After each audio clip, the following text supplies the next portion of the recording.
Ce qu'il a fait pour tester la loyauté de sa femme va vous choquer. Allez les gars, découvrons-le ensemble.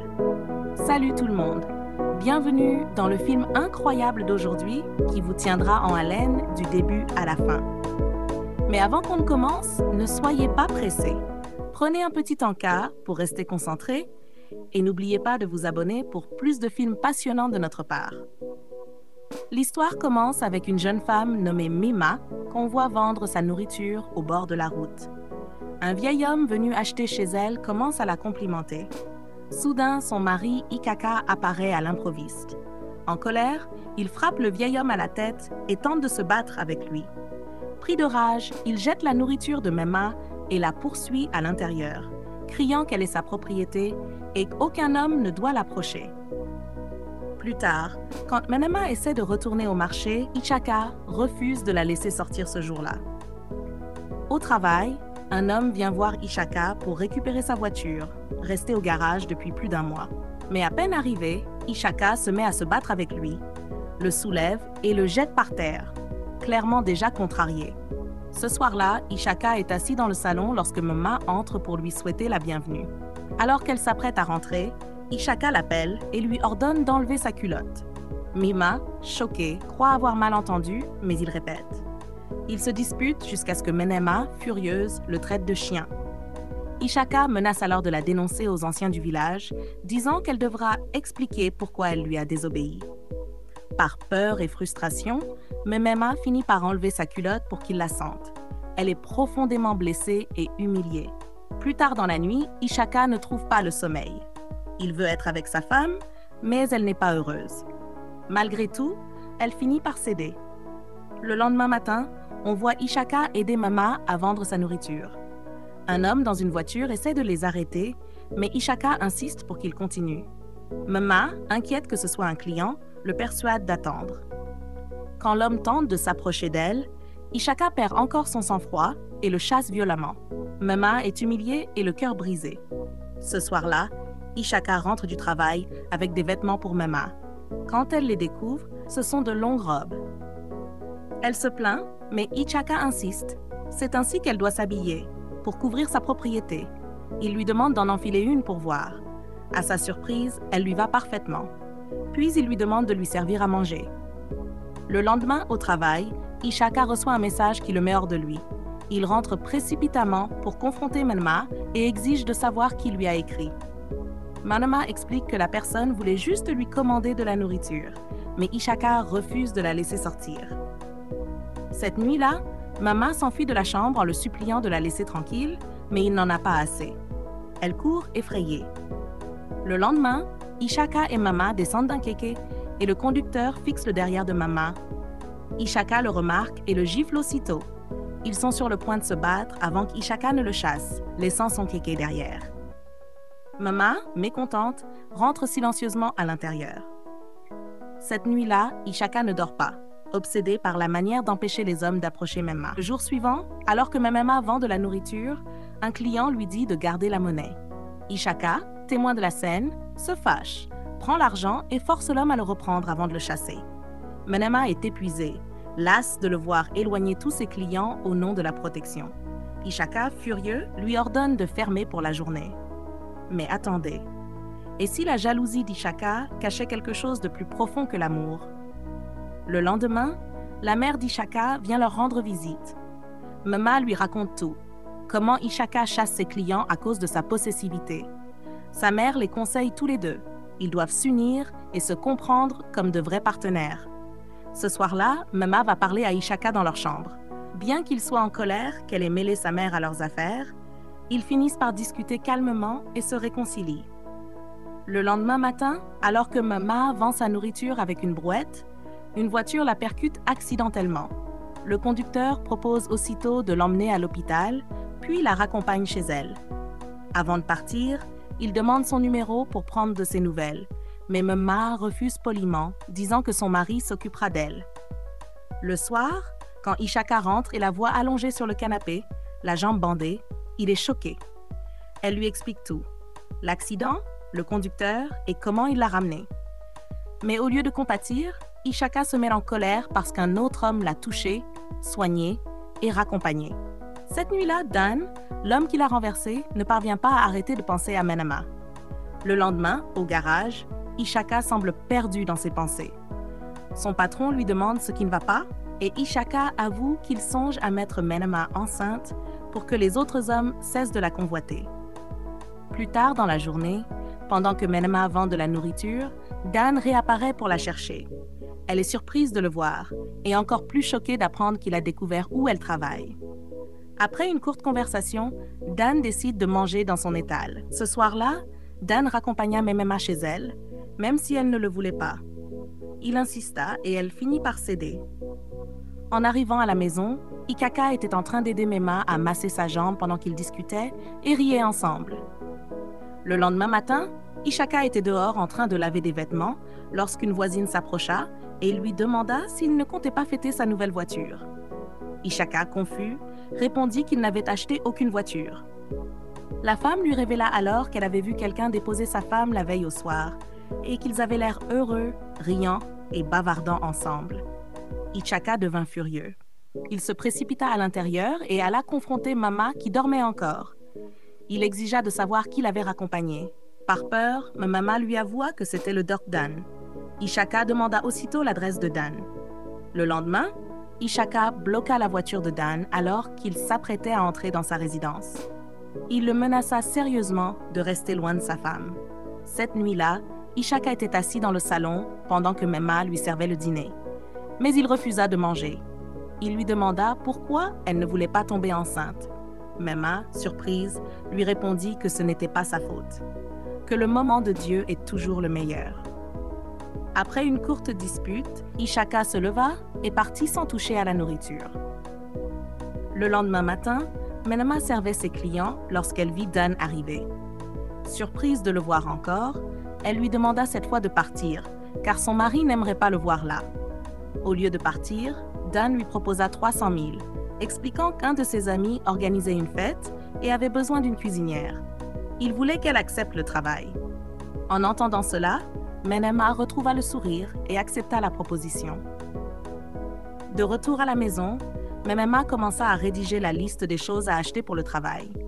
Ishaka remarqua et lui demanda ce qu'elle faisait. Menema expliqua, mais évita soigneusement de mentionner qu'il s'agissait d'un événement organisé par un homme.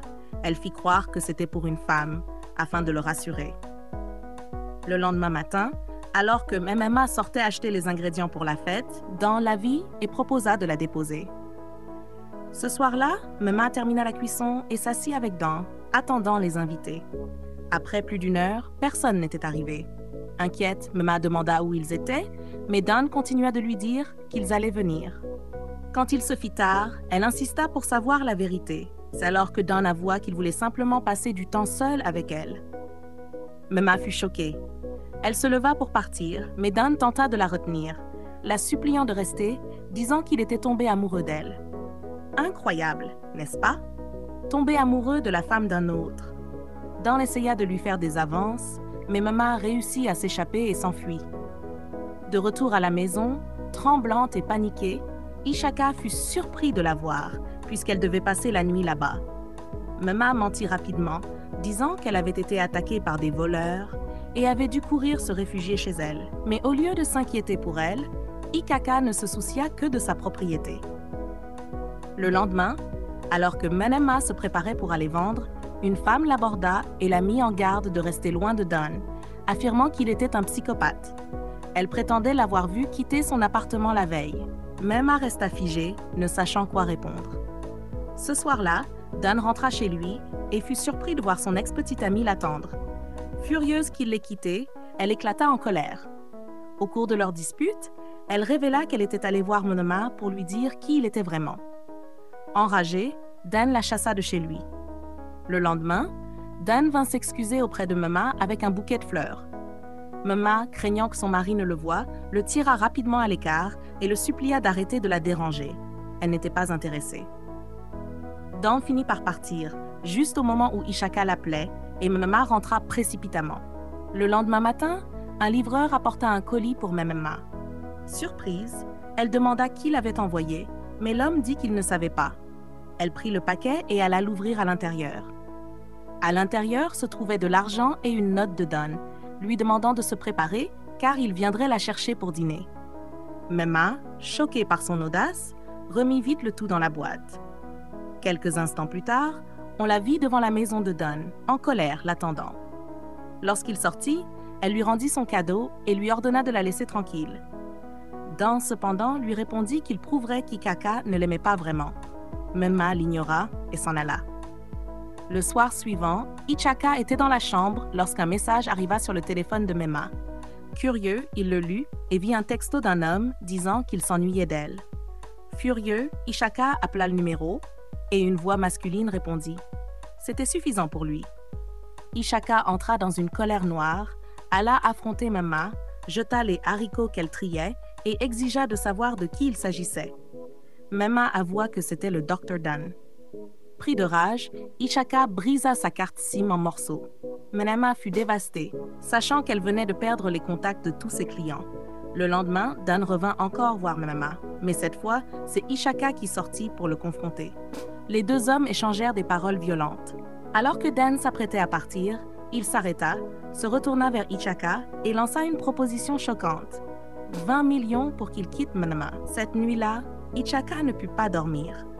Il ne cessait de penser à l'argent que Dan lui avait promis s'il acceptait de quitter sa femme pour lui. Le lendemain matin, Memma se réveilla, mais ne trouva pas son mari. Elle appela son patron, qui lui répondit qu'il n'avait pas vu Ichaka non plus. Plus tard dans la journée, alors que Memma lavait des vêtements, Dan arriva chez elle. En colère, elle lui demanda de partir, mais Dan affirma qu'il n'était pas venu pour se battre. Il sortit son téléphone et fit écouter un enregistrement vocal où Ichaka réclamait l'argent sans même hésiter une seconde. En entendant cela, le cœur de Memma se brisa complètement. Choquée et déçue, elle fondit en larmes pendant que Dan s'éloignait. Le lendemain, Memma essayait encore de digérer ce que Dan lui avait révélé. Elle ne pouvait pas croire qu'Ichaka ait pu envisager de l'abandonner. Elle se rendit au garage pour parler au patron d'Ichaka, espérant trouver des réponses. Mais ce qu'elle apprit la bouleversa encore plus. En pleurs, elle s'éloigna, le cœur meurtri. 2 jours plus tard, Dan revint chez Memma, pensant qu'elle allait enfin accepter ses avances. Mais à sa grande surprise, Memma le regarda droit dans les yeux et lui dit clairement qu'elle ne serait jamais avec lui. Furieux, Dan quitta la maison dans une rage incontrôlée. Une semaine plus tard, le patron d'Ichaka vint prendre des nouvelles de Memma. Il fut surpris quand elle lui dit qu'elle attendrait son mari. Peu importe où il était allé, elle croyait qu'il reviendrait vers elle. En la regardant, il comprit qu'elle le pensait sincèrement. Quelques semaines plus tard, Memma sortit de chez elle, et devinez ce qu'elle vit? C'était Ichaka, debout devant elle, accompagné de son patron. Memma s'approcha et gifla Ichaka violemment, exigeant une explication. Ichaka expliqua qu'il voulait seulement tester sa loyauté. Il révéla que c'était en réalité son patron qui lui avait soufflé l'idée, car il avait toujours été jaloux et insécurisé à propos d'elle. Agacée, Memma demanda à tous les deux de quitter sa maison. Le lendemain, alors que Memma vendait sa nourriture, Don l'arrêta, essayant encore de lui parler. Mais elle avait déjà pris sa décision. Elle ne voulait plus rien avoir à faire avec lui. Elle le prévint fermement et partit, laissant Don en colère et frustré, incapable d'obtenir ce qu'il voulait. En rentrant chez elle, Memma trouva Ichaka qui l'attendait. Il s'excusa immédiatement, mais elle était encore trop blessée pour lui pardonner. Pendant qu'ils discutaient, Dan arriva soudainement, furieux de voir Ichaka de retour, ce qui n'était pas prévu dans leur accord initial. Les deux hommes se battirent violemment. Plus tard dans la soirée, Memma aida Ichaka à masser sa main après la bagarre. Quand elle lui demanda de partir, il se mit à supplier encore, implorant son pardon. Il avoua qu'il avait déjà loué un appartement pour eux deux avec une partie de l'argent que Dan lui avait donné. Sur les 20 millions, il n'en avait utilisé que 13 millions, gardant 7 millions. Après une longue discussion, Memma finit par lui pardonner et ils s'enlacèrent. Chez Dan, il resta assis, pensif et accablé par la douleur. Il avait toujours cru que le monde tournait autour de lui, qu'il pouvait tout avoir. Mais cette fois, il s'était trompé. La leçon morale de ce film est la suivante. L'amour fondé sur la confiance est plus fort que l'argent ou la tentation. Ne mets jamais à l'épreuve le cœur de celui ou celle qui t'aime sincèrement, car la vraie loyauté ne s'achète pas, elle se mérite. Merci d'avoir regardé. N'oubliez pas de liker, de partager et de laisser vos avis en commentaire. Abonnez-vous aussi pour plus de films passionnants. À la prochaine. Au revoir.